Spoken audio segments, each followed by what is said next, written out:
I didn't want to have Doobie come on the show and not talk to him about our brother.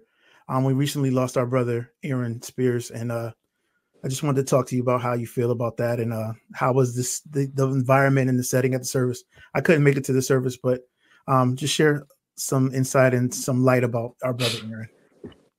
And Aaron Spears is one of the dopest people you ever wanted to meet.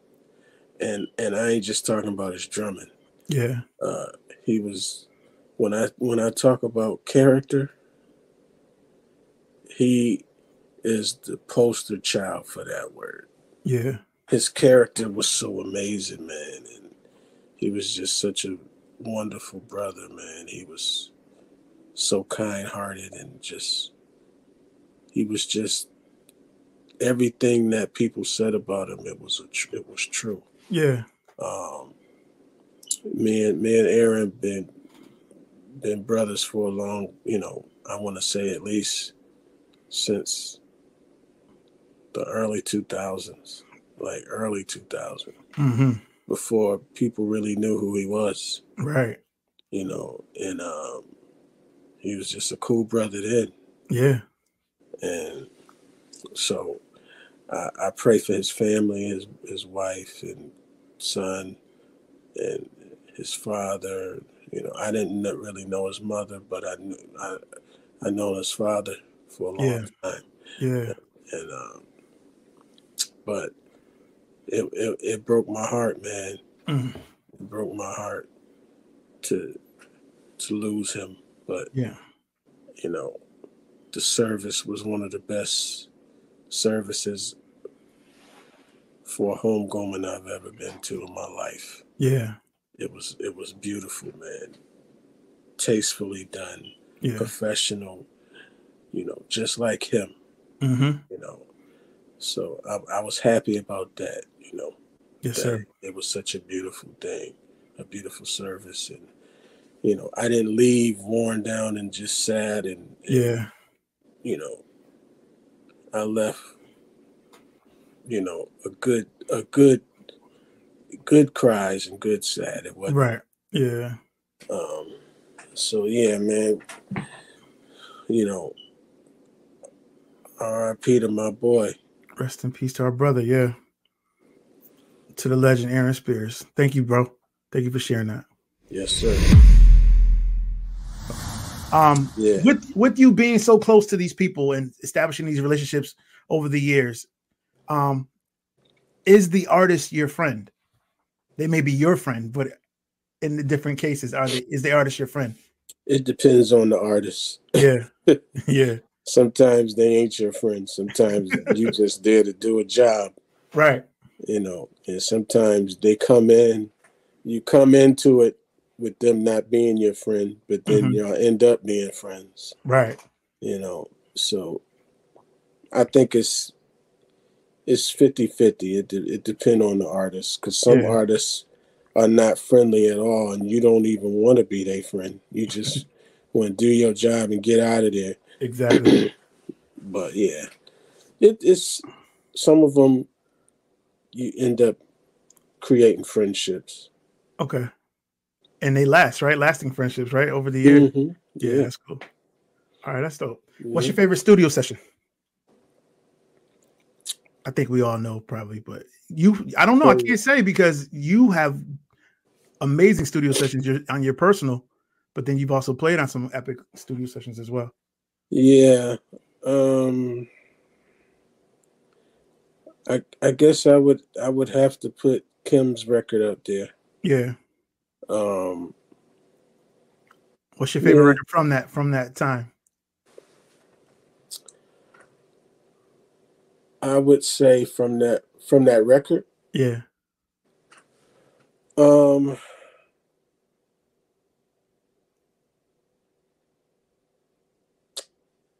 Wow. I would have to probably say Lift Jesus or Prodigal Son. Probably Lift Jesus. All right. Woo! Lock.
Just keep on lifting him. Hey, yeah. Hey,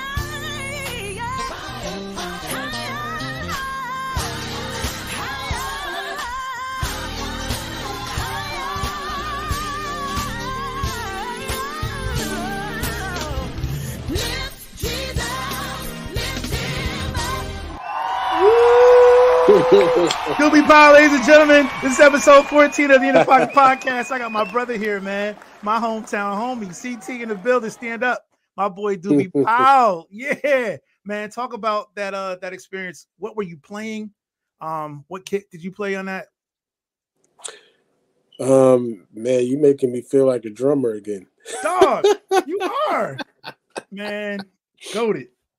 But back then I just wanted to sound like Dave Weckl, so I was playing Yamaha. Yeah. Anytime I did something, it was, I need a Yamaha kit. Yeah. Did you call it, or Alex already had it? Well, they asked me what did I want to play. Okay. And so they backlined it. And wow. So I had a Yamaha Maple Custom, the same one Dave played. I just wanted to sound like him, and I used everything stocked, my snare, everything. That snare was cranked, bro. Like, what, did y'all replace it at all, or it was straight up? No, we wasn't in the replacing back then. It was, so that was, it's just, good miking and we was at a real dope studio out there, Wheeler Studio. And it was just a amazing kit. And what else did I play? I can't remember the cymbals, all the cymbals I played, because I'm the guy that I don't want to be congealed to one brand. Okay. Yeah, I dig that. Play what you I want to play what sounds good, what makes me sound good. So I was playing a little bit of everything. That's dope. Back then, I had Zildjian, Peisty. Yeah. I play a little bit of whatever cymbal I feel makes me. Yeah. I'm even like that today. If I ever do get on the drums, even though I had a deal with Peisty, but I'm like, I want to be able to play whatever I want to play. Right. That's dope. So that I can't remember exactly what cymbals I used, but it was a plethora. Right. Any other memories from that session? Anything you want to touch on? It was just a beautiful time. A lot of the times it was just me, Alex, and Kim. Wow. Because I was, a lot of times they use me as the foundation. Right. So I was like playing the dummy tracks a lot of the time. Wow. Like when I played, none of what you heard was there. Jesus. It was just like some chords and key bass and, the vocals was there. Okay, that makes sense. Okay. But, Johnny wasn't on it yet, on the songs I played. So it was just cool being a part of the foundation and the creation. Yeah. Of one of the most timeless, beloved albums of all time, bro. Yes. Like, we missed Everlasting Life when it wasn't available to stream because whatever they went through with Tommy Boy and it wasn't online, it just came back like two or 3 years ago. So if we didn't have it in our iTunes or the CD already, we couldn't find it. Yep. And so I remember the day it came out and they re-released, everybody was happy that we have access to it now, because that album, it's almost beloved like the D'Angelo, the Voodoo album. Like, you know what I mean? Like, it's no skips. That's an album I can listen to with no skips. Yep. And that's rare, bro. And it's like, you hear that record right now, you think it just came out. Yeah. Sonically, substance, musician, like vocally, it's incredible, bro. Yep. And people hit me up about that record all the time. Yeah. Like if I'm overseas, they'll bring the record to me. Wow. To sign. Yeah, that's incredible. Because they see my name on it, or know that I played. So it's definitely. I knew I made it when I was in Japan. Wow. And I'm sitting in the hotel lobby waiting for my key. I'll never forget this. We was in Nagoya. It's a town in Japan. Yeah. And we was getting ready to play this club called Bottom Line. It's like a big club out there. And so I'm sitting in the lobby waiting for my key. Mm-hmm. And the elevator opens and it's Dennis Chambers. Wow. So I'm sitting there with my headphones on. I was like, and I just started screaming. I was like, hey, that's Dennis Chambers. Right. And my father was like, hey, man, don't be yelling out here.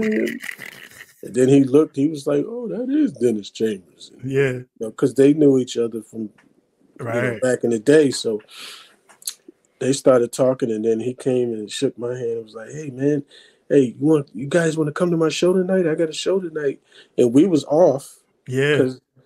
Because we were playing at the same club he was playing at the next night. Yeah. So I was like, yeah. So I went to the show and hung out, and he killed.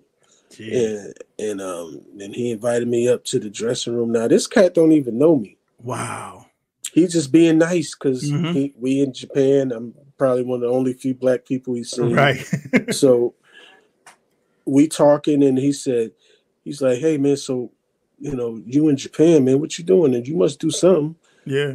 I was like, yeah, I play drums a little bit. I do this, I do that. He was like, well, what have you done? Tell me something about you. You ever done some records? and I was like, at the time I had only done Kim's record. So yeah, I was like, yeah, I played on this artist named Kim Burrell. I played drums on her latest record. And wow. And he was like, who? Wait, did you say Kim Burrell? And I was like, yeah. And he went in his bag, like his little book bag, and he pulled out the CD. And he was like, you playing on this CD?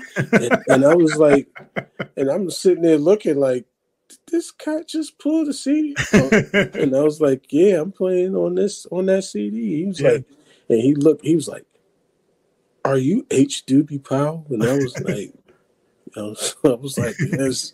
And he was like, man, I ought to hit you with this freaking chair, man. Like, you're so dope. You're so, and I was just sitting there like, I think I'm dreaming right now. Right. Yeah. I got to be dreaming.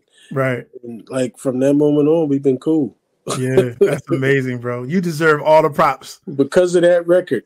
Yeah, you deserve all the accolades. This is episode 14 of the In the Pocket Podcast with my friend and brother Doobie Powell, man, the legend himself.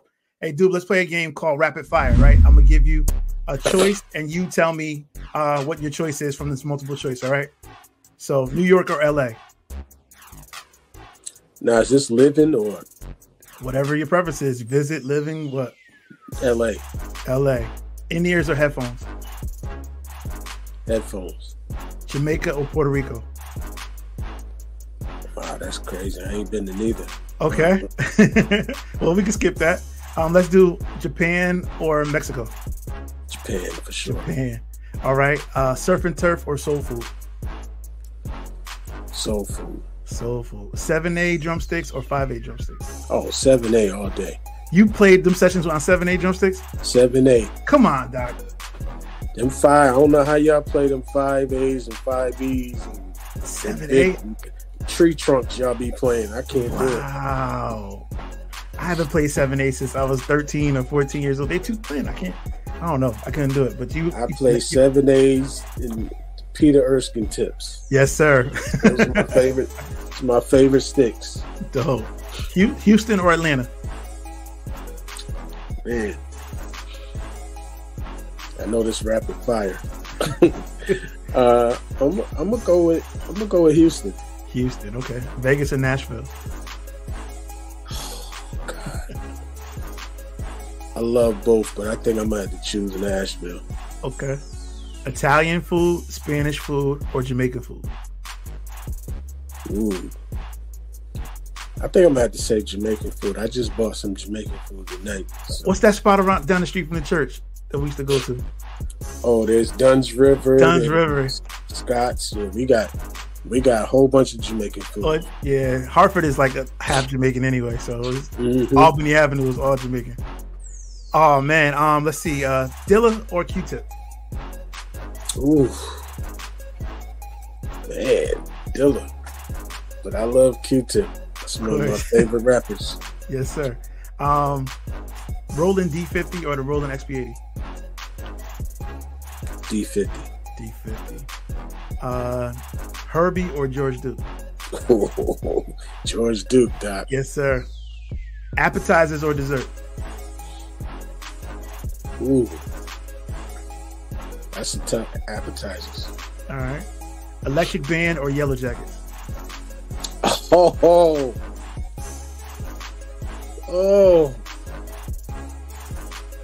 Yellow Jackets. Yellow Jackets. All right. Billy Cobham or Dennis Chambers? Dennis Chambers. Tony Williams or Steve Gadd? Steve Gadd. Benny Caluta or Dave Weckl? Dave. Rhodes or Worley? Rhodes. Pharrell or Kanye? That's a tough one. Yeah. But I think I'm going to have to go with Pharrell. Touring or studio sessions? Studio. Dope. Pizza or Chinese? Ooh.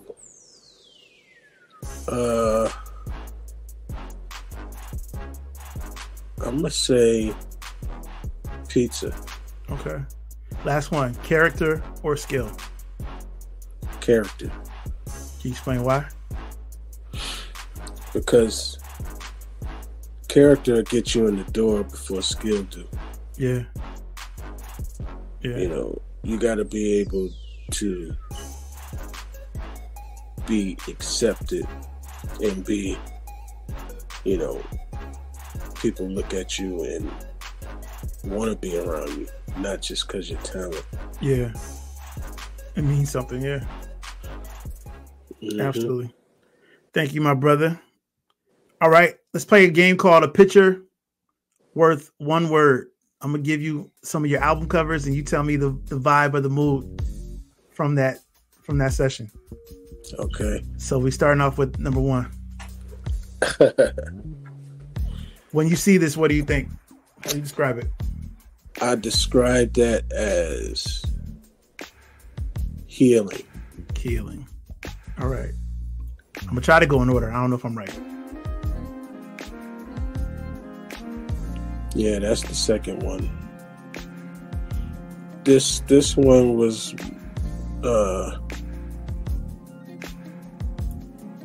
that was more so, I want to say, processing. Dope. All right, I'm going to go quick because you got 1 million records. Yep, that's the third one. This one was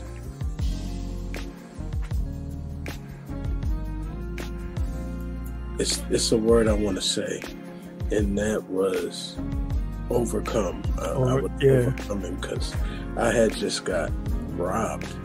Wow, I remember. Yeah, you and Somebody Johnny broke in my house and stole my whole studio. Wow, stole everything. I remember that. Wow. And was that 05? Yeah. Dang. Stole everything while I was at church Sunday morning. Mm-hmm. And I was so hurt.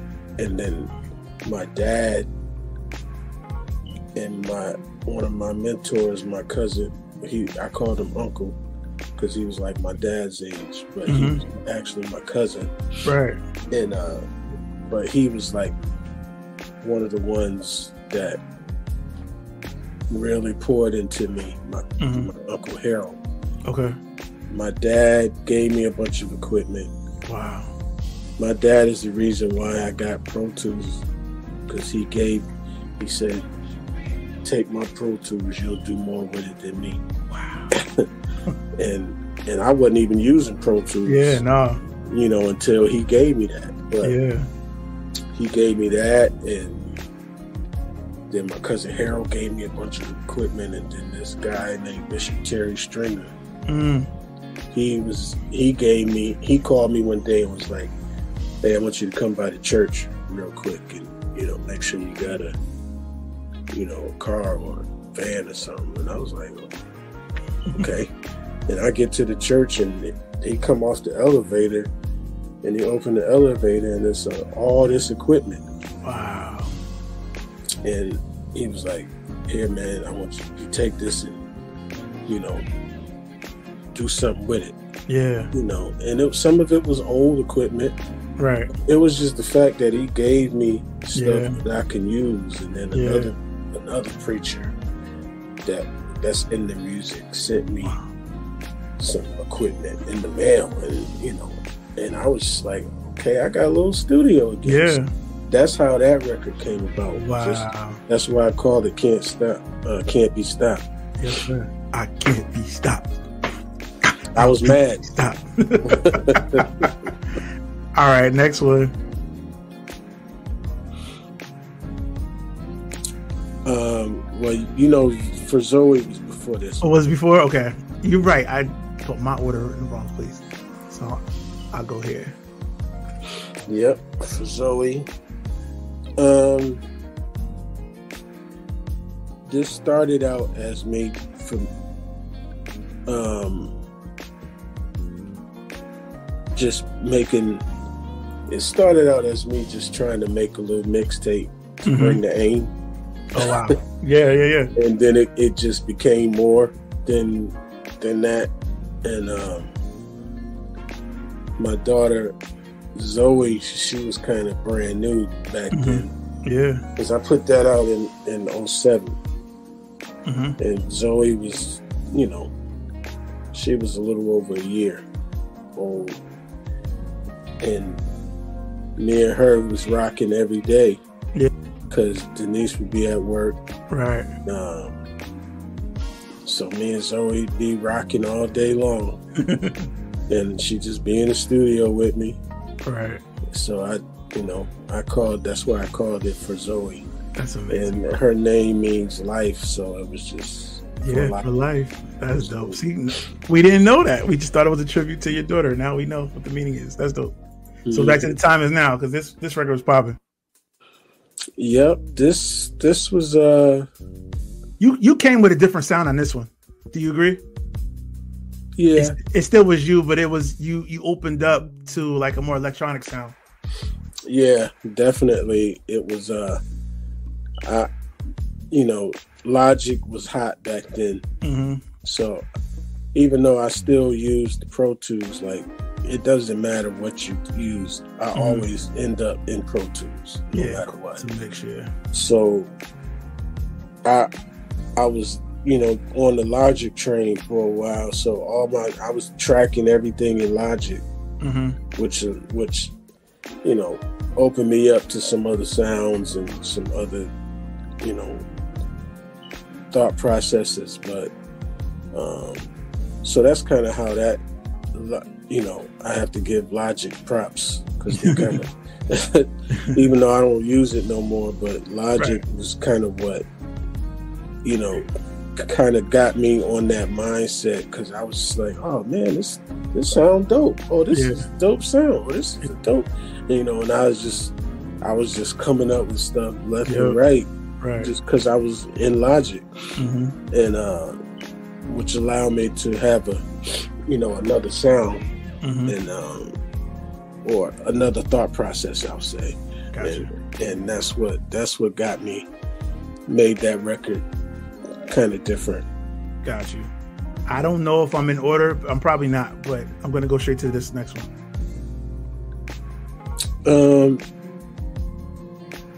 Yeah, it's one before there, but it ain't. It was a mixtape. Okay, I try to go straight albums and not mixtapes. Yeah. Yep. So Future. yeah. Future was, you know, I don't really talk about this, but you know, most people know I got divorced, and in between, before that record came, it was just a rough time for me. Like I had stopped doing everything, stopped doing music, stopped going out on the road. Wow. So it was tough, and it was like one day God was like, you know, I didn't tell you to stop. And it was like something just clicked. Yeah. And I just created that record in like a month and a half. It was like God just was pouring stuff in my brain. Wow. So that's why I called it Future, because it was just kind of like I gotta, you know, I can't sit in this present. Yeah. You know, it's gonna mess up my future if I don't. Yeah. You know what I'm saying? If I don't fix the present. Yeah. So it was another form of healing and just kind of letting go and you know, working towards the future. Yeah. Full speed ahead. Is this the answer? Is this the answer to Future? You could say that. Okay. Because I think we'll forever be finding ourselves. Yeah. You know, but sometimes you have to do it more than once. Right. Yeah. You know, so finding myself came out of me just kind of reminiscing on the past and understanding that, you know, we can always gravitate to something else. Yeah. Know? Bro, I love this. I love this so much, man, because all of these albums are from your heart. You know what I'm saying? Like it's a story it's a story for each one of them. Yeah. You know, and if you know, some people say the best music comes from pain and comes from, you know, tough from life circumstances. Circumstance, you know. So I don't want to say I want to go through bad stuff, but you know. You don't want the Mary J complex, right? No. The broken heart, keep writing off. But you've been through so much, but God always exalts you, man. He always brings you up and brings you out. So salute to you for that. Let's go to the next one. Crazy.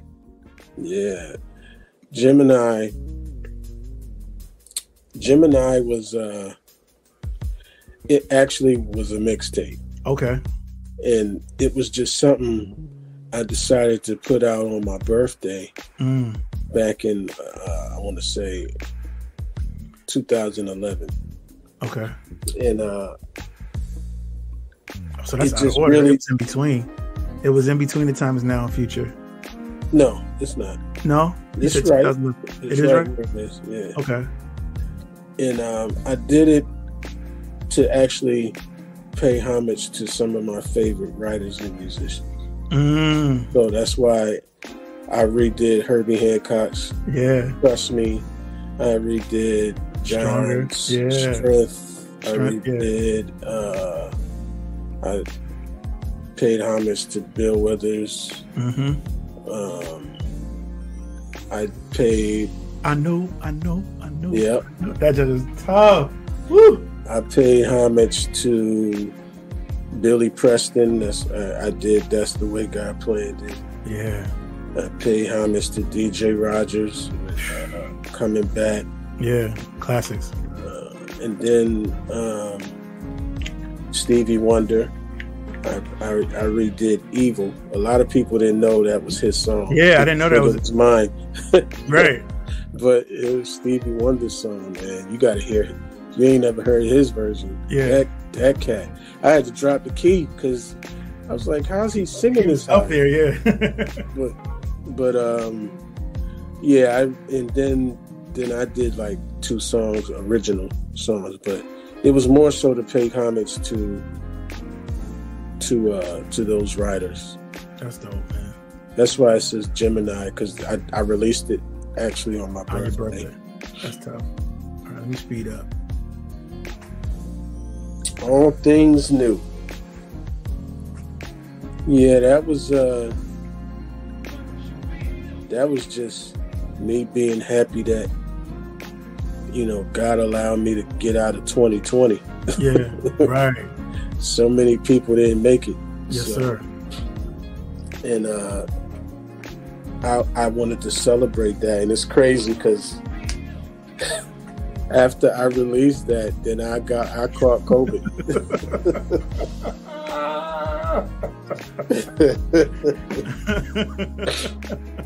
Man, I thought I was out of here. I was really in the hospital. But that's where that record came from. Just kind of. Then you dropped the Christmas joint, right? Oh yeah. What inspired this? There's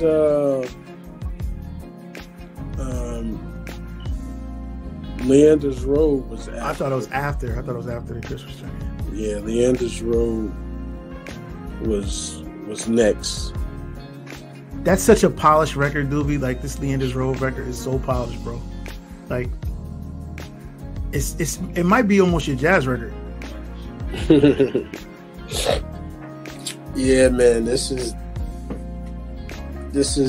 definitely one of my favorites. Yeah. It's unfortunate that it came out of my pain of losing pops. Mm-hmm. But that's why that record exists, because that was my healing, man. And I heard somebody say sometimes you don't need to go to what you love for healing. Yeah. I beg to differ. Right. Because that was part of our connection. Yeah. Me and my dad. Right. We shared music with each other every day. Yeah. He would text me like, "Doc, check this out." And that was our thing. Music was our thing. So and he did that to all of us. It wasn't just me. Yeah. And so when the day he passed,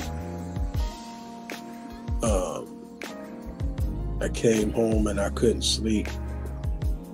And I wrote and recorded Alive. It's like one of the first songs on there. Wow. I recorded it that night, and like you could hear me crying.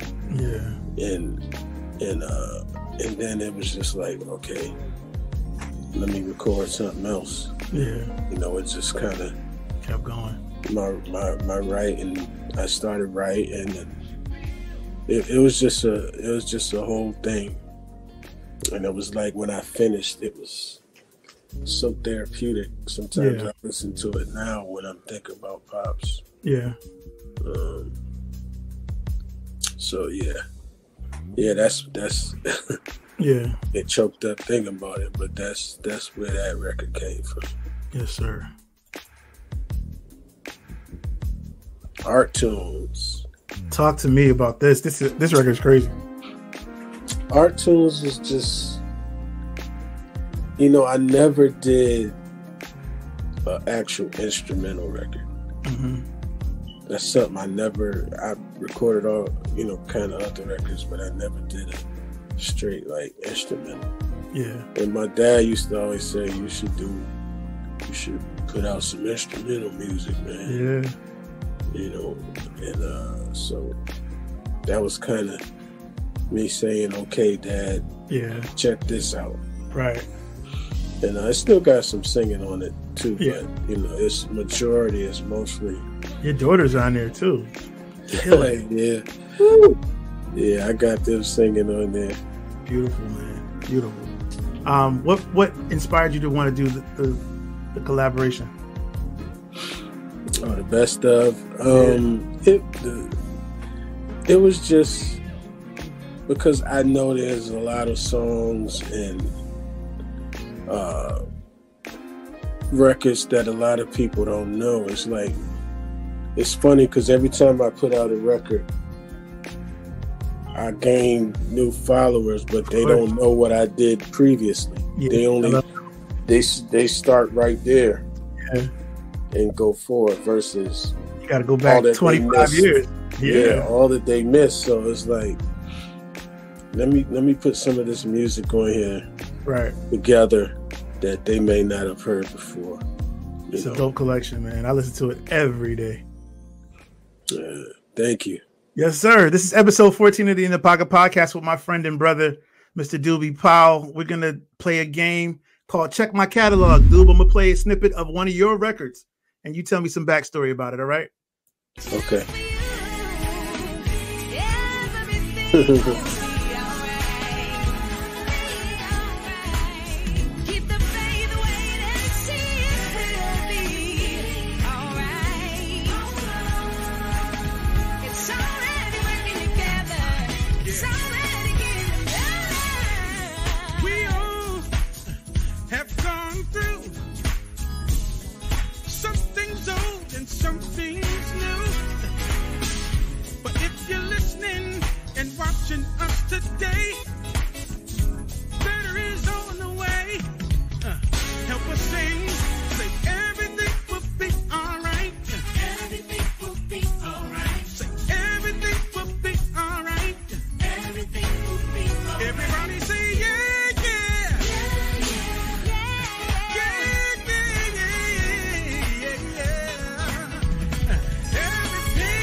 Yes, sir. Dude, man, that you've done that record and recorded in videos and performances, but I just realized that you hadn't had it on wax. Like you didn't record it as far as like for us to stream or purchase. So when that came out, I was extremely happy because that version, I remember you did it in New Haven. Was it New Haven when we did it? When you had Brandon and you had was Jarius from LA there and everybody. Yeah, I remember that. So I was waiting for that to drop. That never dropped. And then you finally put this version out. Yeah, that was actually supposed to be a DVD. Oh yeah. When DVDs was popping. Yeah. But it never, there was some issues between the people that was doing it and everything. So it never really happened. It's still on it's on your Bandcamp page though. Yeah, the audio is. Yeah, the audio's still there. It's crushing. Yeah, I got the audio there.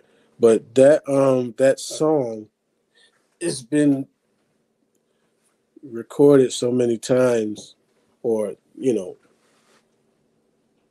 like the live concert I did in New York. Yep. And then on my For Zoe record is where it first entered the world. Right. But yeah, that song was more so just a vibe, man. We created that at a I actually performed it for the first time at AIM. Okay. I want to say like 2005 or something like that. Wow. And the response was so dope. I was like, well, maybe I need to record it. Yeah. So then I put it on that For Zoe record. Mm-hmm. But the one you just played, someone was doing a COVID benefit. Mm. And they wanted to use that song as, part of their, motivation, for blowing, just blowing the whole COVID thing up. Right. So they asked if they can record that, and then they brought my girl and Alexis to sing on it, sing on it with me. Wow. So we went to LA, and it was supposed to be a whole video Like they recorded us in the studio and everything. Wow. But I guess they decided not to go with it. So Right. we did the whole thing out in LA a couple days. It was a nice situation. That's tough. All right, next record.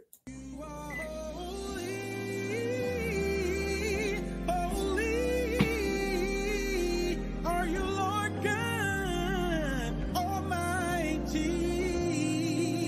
Worthy is the Lamb. Yeah, let's sing. Come on. Yeah. Woo!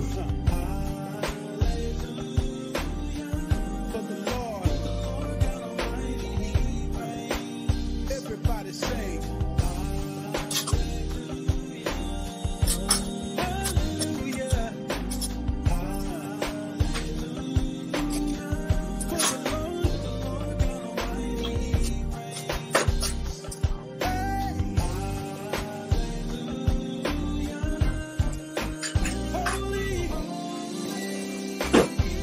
Woo!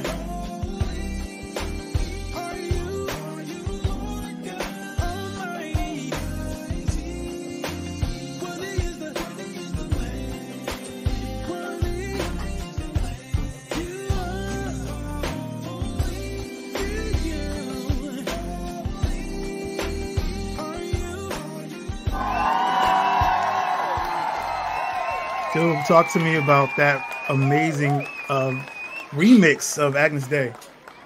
Yeah, man, that was one of my.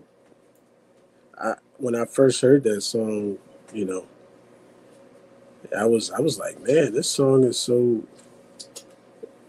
dope, you But know, and it was powerful. You blackified Oh, yeah, the Catholic hymn, man.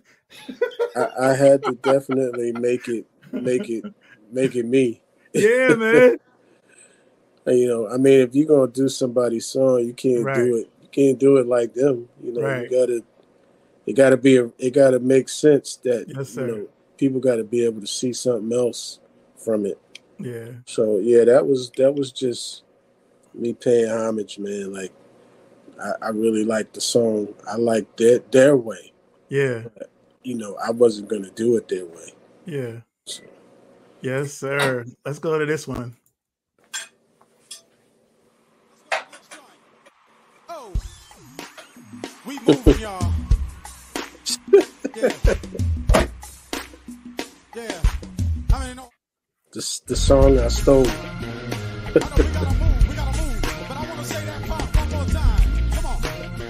All the glory, and the honor, yeah, belongs to you.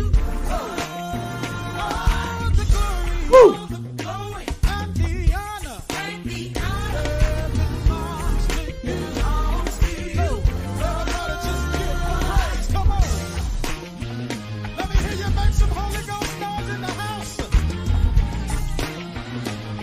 Doobie Powell, please give me the backstory on your hit song, All the Glory. The song that I stole. Lord Jesus. Hey, Give us man, the backstory, man. it's just a song, man. I wanted to, you know, write a song that everybody could sing. You know, Right.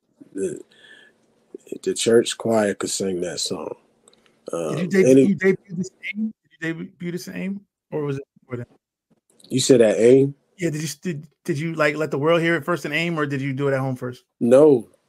The first time I ever sung that song was What You Hearing. Wow. Yeah, I had never, you know, I had just wrote it. Wow.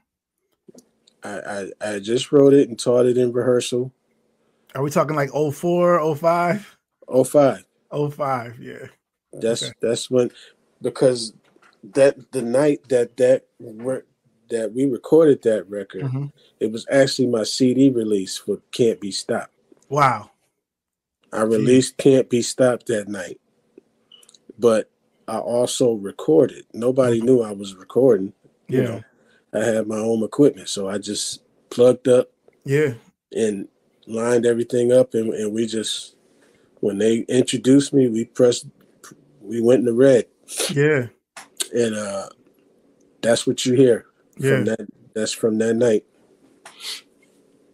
Yeah. Wow. So that was the first time I had ever sung it. First time. I mean, well, we sung it in rehearsal. Yeah. But live, that was the first time. That was the first time, huh? Okay. So that was Beehaj, that was Brandon and Alskeet and Kevin and you. Yeah. Bunt. Bunt and Ruslan Sirota. Okay. He was on keys too. I didn't actually play no keys that night. Wow. It was all of them playing, and then Lil Johnny was on percussion. My guy Johnny. All right, this is one of my favorite songs, if not my favorite.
Woo!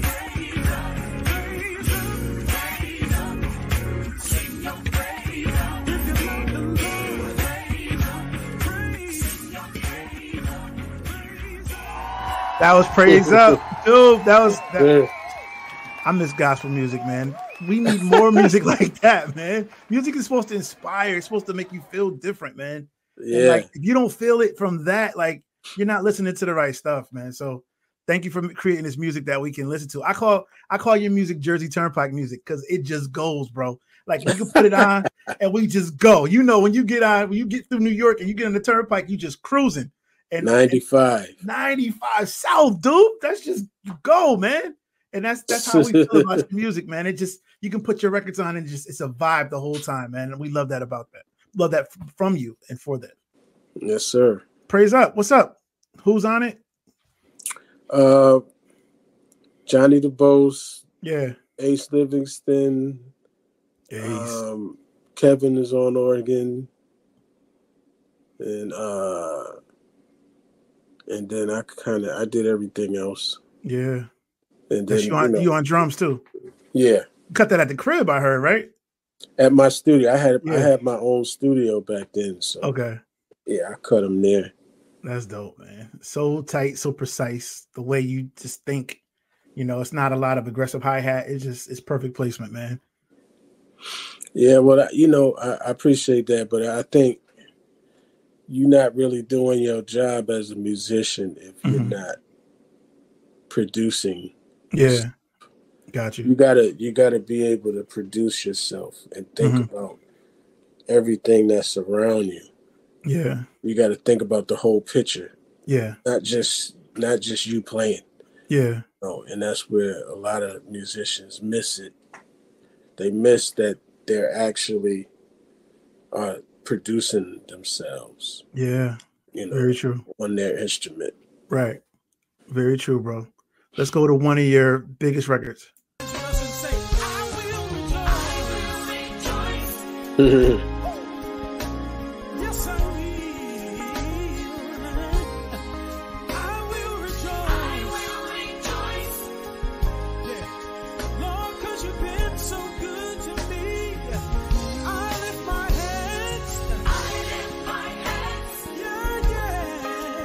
I lift my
In spite of it all, I will rejoice, man. Talk to me about that amazing record, bro. Life-changing record. Man, I wrote that song in my worship time, my personal worship time. Yeah. And sometimes when I would just sit in my studio or at my keyboard, yeah, and just play. Mm-hmm. You know, with the lights off. No, right. I'm not tracking. I'm just, you know, spending time with God sometimes, and that was birthed out of my worship. Yeah. And I sung it. I sung it at Convocation. Mm-hmm. I forget. I think it was Mason Temple. Wow. I sung it, and it was like, wow, everybody like loved the song. Mm-hmm. So, you know, I recorded it. And did anybody ask you to re-record it? Yeah, a few people wanted to re-record it. A few people did. I know Jake's. Wow. They wanted to record it, but I guess the whole thing, that record never happened. Okay. And then JJ wanted to record it, JJ Harrison. Mm-hmm. But that didn't work out. And a few other people. Yeah. You know, I'm never so worried about giving my babies away. Mm-hmm. You know, I'm never so worried about that because my babies are special. Yes. You know, and sometimes it's not worth other people recording it. Mm. You know, because it's not going to be what it should be. So, yeah. Not saying that they would have did a bad job. I'm just saying, you know, I'm not hype. I'm not the guy that's just re-record my songs. I don't care. Like some songs ain't, you know, I don't want nobody to re-record them. Yeah. You know, and I felt, at first I felt like, well, maybe I shouldn't be like that. But then I saw Prince say it. Mm-hmm. Prince was like, I don't want nobody recording re-record my songs because, you know, my songs are already great. Right. So he wouldn't even give people, you know, he wouldn't even let them sample off on it. Yeah. So yeah, you know, but I'm cool with it just being mine. And you know, I think who's on that song? Oh, Vendell, Jeff Gittleman. Jeff, yeah. Brandon's on bass, and then I did everything else. That's amazing. Doobie, you're one of the most talented people I've ever met in my life, bro. With that talent, does any frustration come? And I've asked other creatives this. Does frustration come because you're human with seeing people that are not as talented as you seem like they have more success? Heck yeah. Yeah. Without a doubt. Yeah. It's frustrating because it's like, what am I doing with all this talent? Mm-hmm. Right. And it means it doesn't mean anything. Yeah.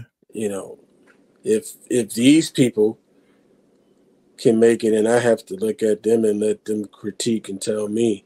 Yeah. And I know, and this ain't being hype, but I know I'm better than some of these people. Yeah. But, yeah, that's right. But it's just like, you know, it's the way of the world when you know the right folk. Mm-hmm. Or you got people that's willing to take a chance on you. Yeah. You know, then we have all these other folk that really don't need to be there. Right. Has anybody ever tried to change your sound or make you change your sound? Mm-hmm. Wow. A couple labels that I went to, they was like, man, you're really talented, but we think you should go this way. Like, nah. Wow. That ain't what I'm feeling. Yeah. Yeah, so, you know, it's the way of the world, man. But I'm cool with me being on my own road. Yeah. And I think if you can't get cool with that, then you know, you're gonna have a miserable life. I saw Kev on stage say, you know, like, I'm fine with making the content for my people. You know, the people that rock with me, support me and rock with me. And I just told my wife this the other day, like, she with her handbags, I was like, you know, you have your own set of customers and they'll come to you, and we're going to try to grow that. We're going to try to find the like-minded people. But, you know, I think you have a cult following, bro, like people who rock with you all over the world, from Japan all the way back to the United States, you know.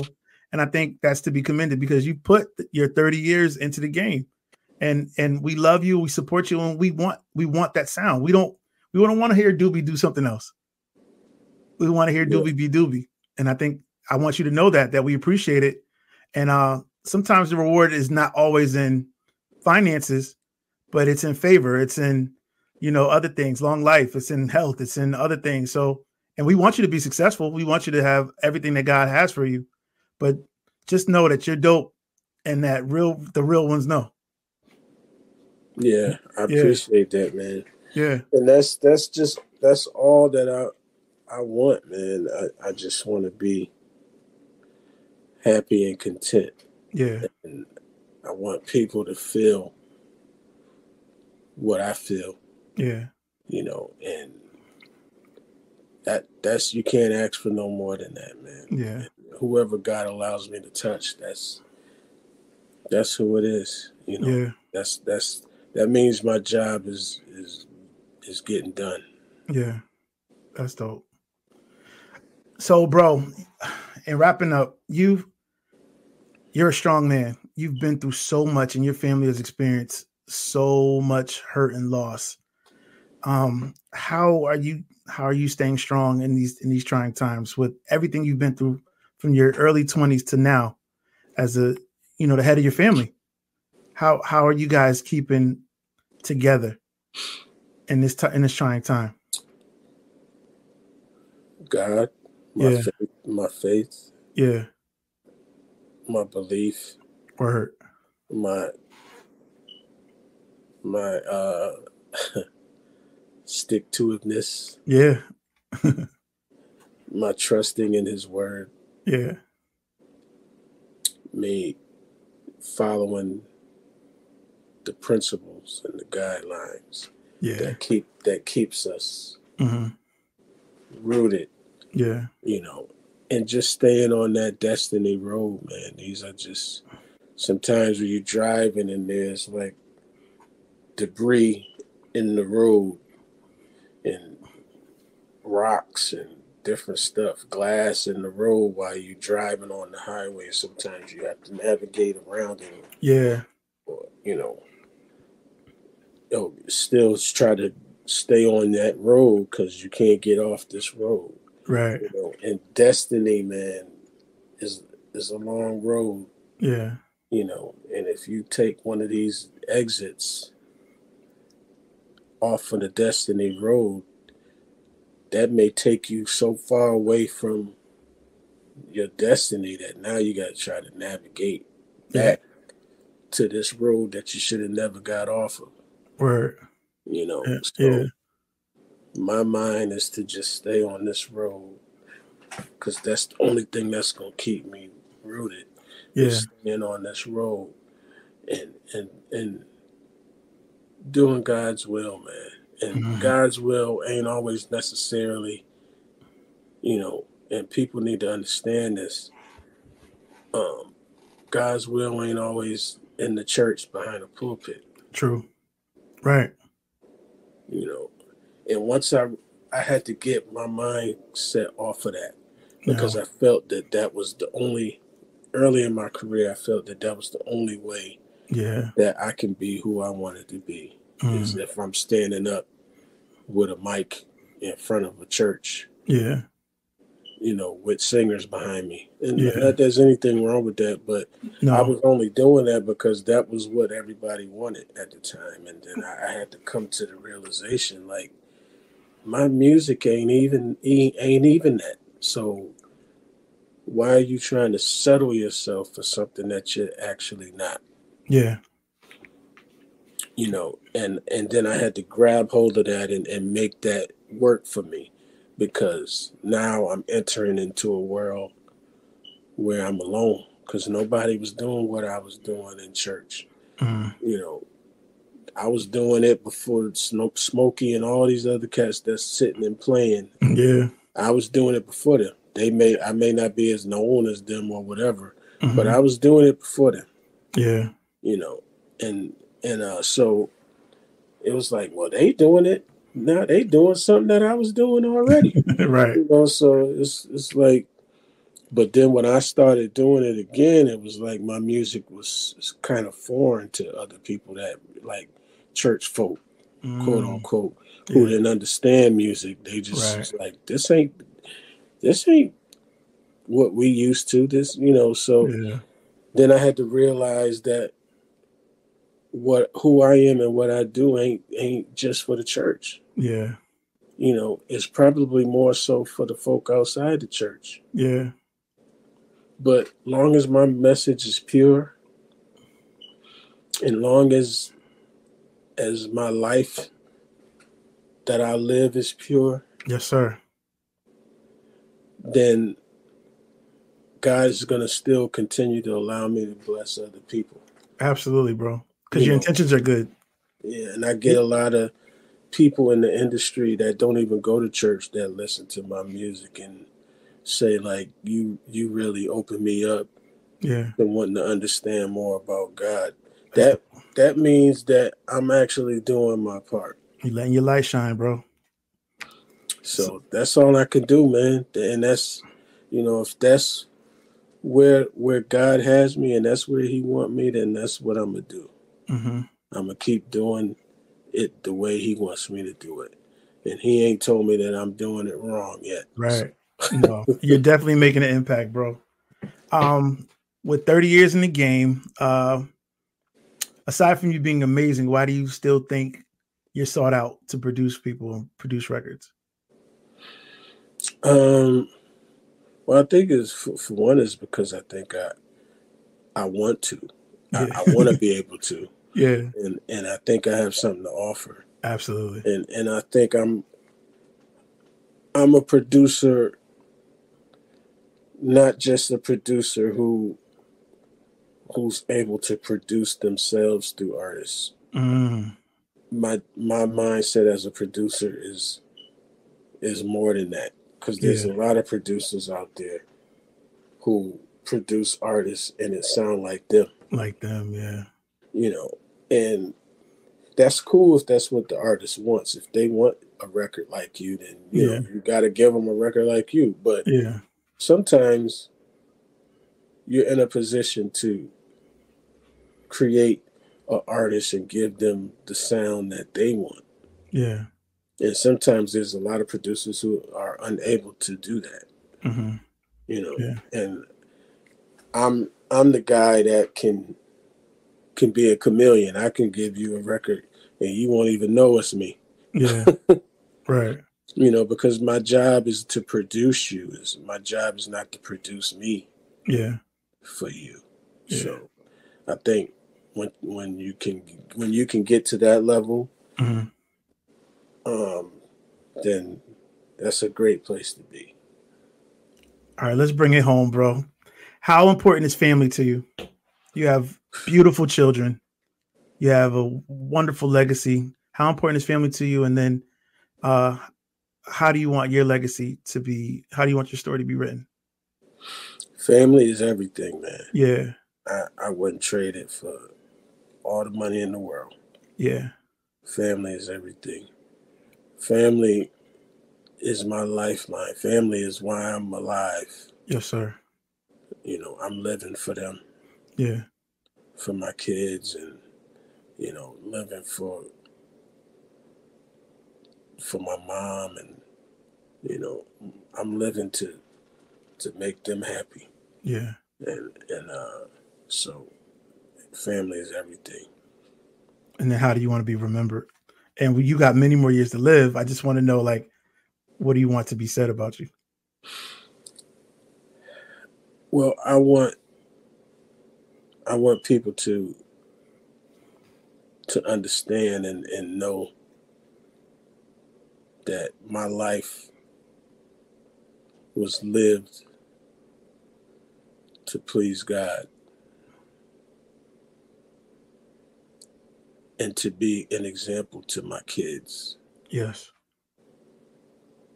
And not only just a musical example, but I want my character to rub off on them.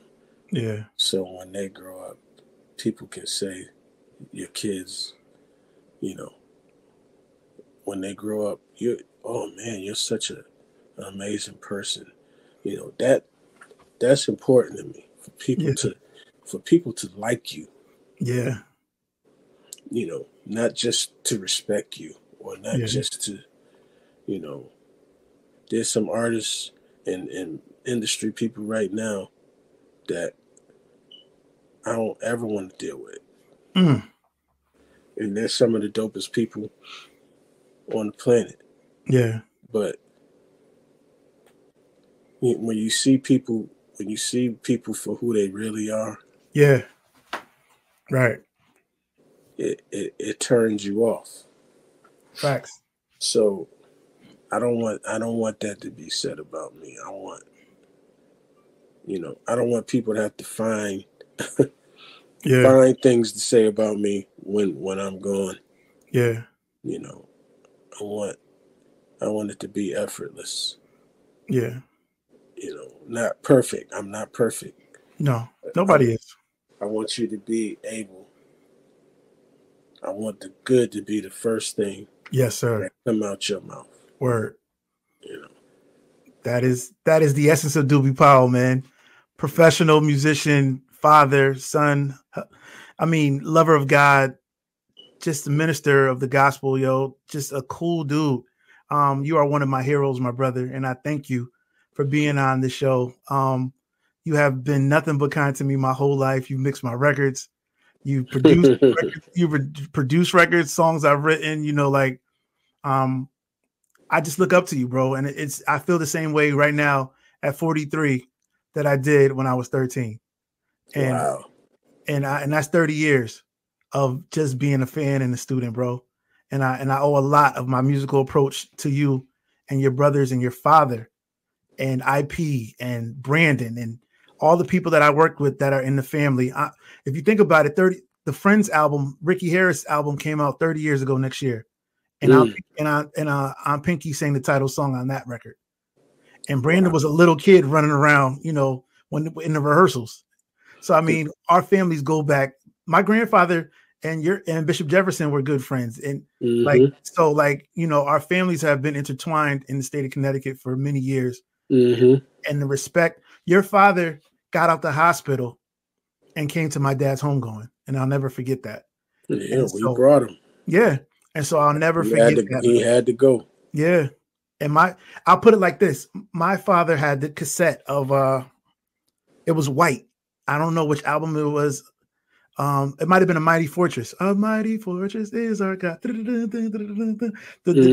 father did. He had it on cassette. He had the whole album on cassette, and it was white. And we probably going to Memphis or something. And it was my job to pick the music, to pass the cassette tapes to him, and he would play whatever I gave him. So we had a new cassette in the case, and I was like, "What is this, Dad?" And he was like, "This is the greatest keyboard player you'll ever hear." I looked at it, and it said Hubert Powell. I put it in, bro, and I was hooked ever since. And I've been a fan of the Powell family ever since. And that was in the 80s. So you could tell I've been around for a long time. But I love y'all, man. I pray for y'all. I pray for your strength. Pray for Billy, my brother Billy, everything he's going through, you know. Pray for moms. You know, God's hand is on your life, and he's just gonna take care of y'all because you served him. He's gonna honor y'all. So, man, I ain't trying to get all holy and take you there, but man, I just really want to show you that I really appreciate y'all and I love you, man. Let's end on a high note.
Here we go.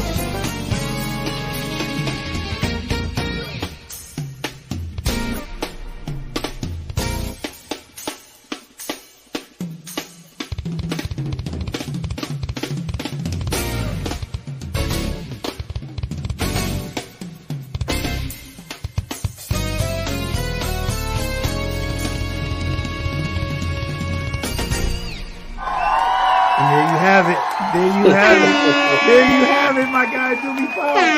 Doobie Powell. Doobie Powell. Doobie Powell. Doobie Powell. Doobie Powell. That is episode 14. That is a wrap. My guy, Doobie Powell, was here. He poured out of his heart. He gave us the gems. He gave us the insight how to be successful. He told us gave us his story, his origin story, and how he's been successful in his career. Is it 30 years? It got to be 30 years by now, bro. Yeah, it's 30, up there. 30 or more, you know, professional musician, drummer, songwriter, keyboard player, engineer, consultant.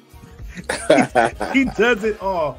And my brother, I thank you for taking time out to be with us, man. It was amazing. Thank you for pouring out of your heart and just being a sincere, genuine person. Don't ever stop, bro. Keep making music.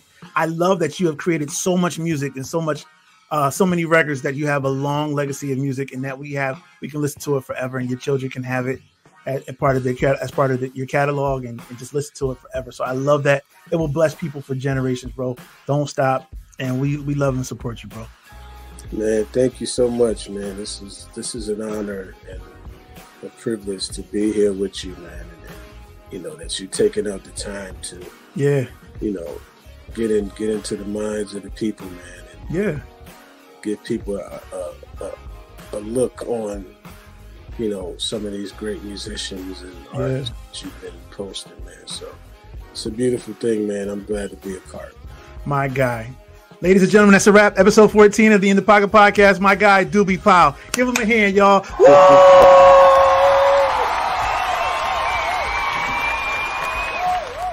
Yes, sir. Wow. That was amazing. Huge shout to my brother, Doobie Powell, for being on the show today, pouring out of his heart, sharing priceless gems, and giving us the game on how to be successful in the music industry. Please take this time to like, share, and subscribe. Please let somebody know about the In the Pocket Podcast. We've had a great year. Thank you for your support. It means the world to me. 2024 is coming, and we're going to have more shows and more content. Stay tuned, because every round goes higher and higher, and we're going to the next level. So stay with us, keep rocking with us, and I'll see you in 2024. Thank you for your support. Peace.